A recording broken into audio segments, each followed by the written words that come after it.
Մայրաթոր Սուրբ Էջմիածնի և Հայկական բարեգործական ընդհանուր միության Արաբկիրի հայորդյաց տան դահլիճում մեկտեղվել են հաստատության սաները, նրանց հարազատներն ու գործընկերները։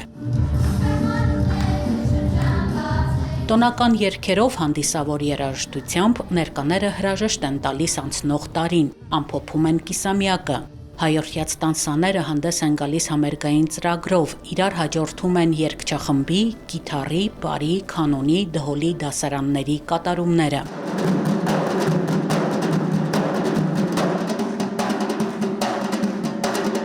Դհոլի դասարանը հանդես է գալիս ազգային ռիթմերի կատարումով, քանոնի դասարանը կիթառի դասարանի հետ միասին ներկայացնում է փոքրիկ նավակը, ինչպես նաև տոնական վալս, պարի դասարանը ներկայացնում է գյումրվա տրնգի ու այլ կատարումներ։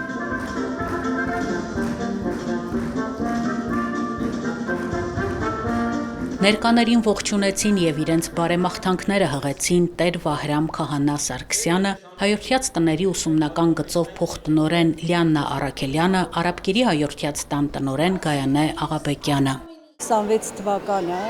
կարծում եմ, որ պետք է շատ ավելի հաջողված լինի այն առումով, որ հայորդաց տունը հետաքրքիր մեծ քայլերով առաջ է շարժվում, բավականին երեխաներ են անընդհատ ընդգրկվում, նախատեսում ենք նոր դասարաններ բացել, որի արդյունքում ավելի աշխուժություն կլինի, ավելի հետաքրքիր կլինի մեր առօրյան և ավելի շատ երեխաներ կընդգրկվեն։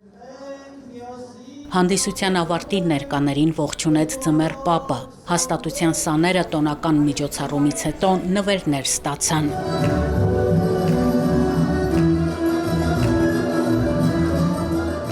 Մայրաթոր Սուրբ Էջմիածնի և Հայկական բարեգործական ընդհանուր միության Արաբկիրի հայորդյաց տանը 22 դասարան է գործում, մոտ 400 երեխա հմտանում է երաժշտության, կերպարվեստի, սպորտի, լեզուների դասարաններում։